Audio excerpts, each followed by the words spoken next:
guys and welcome to Heidi's Fish Tank. I wanted to do an update of the betta tank because you can't make this stuff up. So if you guys didn't see my last update, I will link the playlist in the iCard that you guys can check out. Let me set the camera down real quick.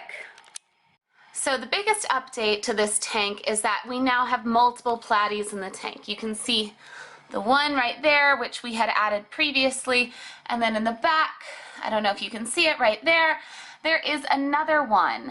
And the betta has been much less chasey. She gets agitated when I bring out the camera. Things have been much better since I added the extra platies with the betta beating on the platy or whatever, like she was kind of chasing it around. But I'm looking in there because we had added 2 platies. 2. So there was one that we had added last time, and then we had added 2 more because one was in quarantine. And all I can see is this one. That's one of the ones we added. So I'm digging around, digging around, digging around, and then it occurs to me. Gap. There's a gap in the lid. What do you think happened, you guys? Let me show you. Gotta go all the way down here onto the floor. Warning, there's a dead fish. Bam. Dead fish jerky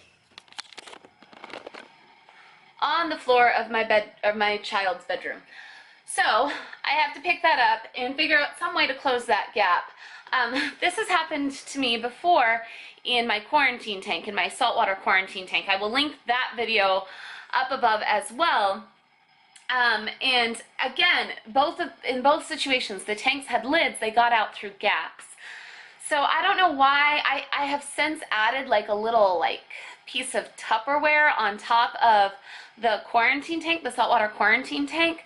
But I don't know why I didn't think to do that in this freshwater tank, because obviously there is in fact a gap there. I don't know, I guess I thought maybe they wouldn't jump, but especially the fact that there's a betta in there. Bettas are notorious jumpers. So what we're gonna do is we're gonna go ahead and scoop that guy up.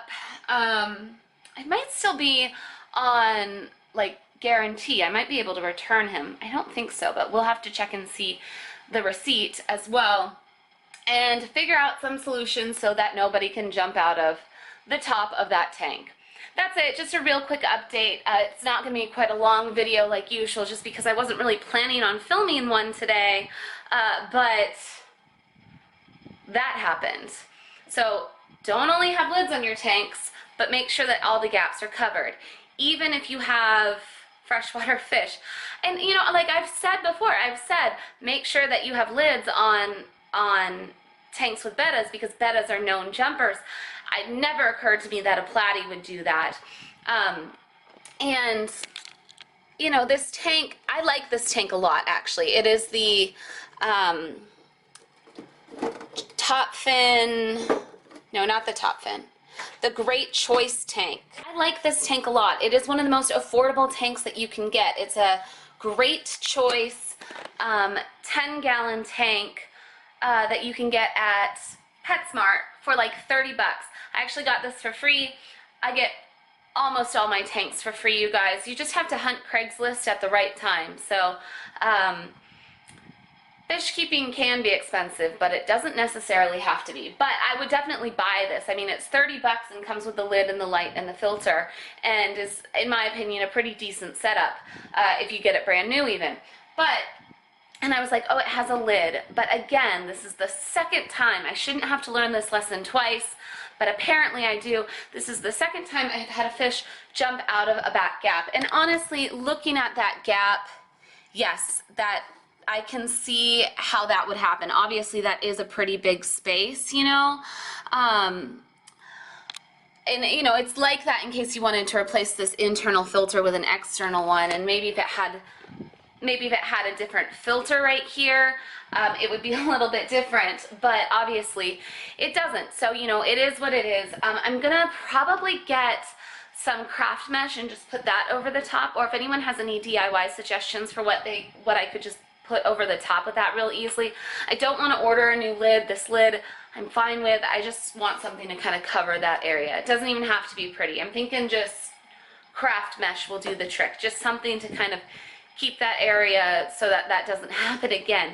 It's just one of those weird freak accidents that can happen sometimes. So even if you're doing everything right, even if you have a lid, gaps can kill fish. I feel a lot of deja vu as I film this video because I have filmed this before. And twice it's been with fish that aren't notorious jumpers. I've actually had 3 fish jump total. I had a rasbora jump out of the tank once, and that guy lived. He jumped when I was doing a water change, and I was able to scoop him back up and put him right back in the tank. I've had a clownfish jump, which I did a whole video on that should have been linked earlier in the video. But yeah, I had a clownfish jump, and I literally thought I was going crazy because it wasn't even something quite as obvious as this case, where it was just like right there. He like jumped into my sink underneath my dishes. And filmed a whole video about that adventure, and now I've had a platy jump. So I've never had like a betta jump, which are notorious jumpers. I've never had a wrasse jump, which in saltwater, I'll link my saltwater playlist as well. Wrasses are notorious jumpers. I've never had them jump. I've never had a firefish jump, even though they are supposed to be notorious jumpers. I have never had any goby jump. And again, gobies, blennies, like these are all fish that are well known to jump. What jumps out of my tank? Rasboras, clownfish, and platies. You can't make this stuff up. Regardless, though, that area should be covered, even though platies aren't notorious jumpers. As we've shown through my experience, any fish can jump, but especially with a betta, I should have known better. You know how you get in that phase where you're just like, oh, okay, check, it's the right temperature, check. It's cycled, check. It has a filter, check. It has a lid, check, and I didn't think about that lid and think about, okay, is that lid going to do the job or not? So anyways, I will end my rambling. I hope that you liked this video. PSA, double check all of your gaps. I'm gonna go double check the 55-gallon too, because I fixed the gap that was in the saltwater quarantine tank. And I will fix this gap as soon as I'm done filming this video. But I'm gonna check and see if there's gaps in the 55 freshwater tank at my house too, because it's just ridiculous. So, yeah.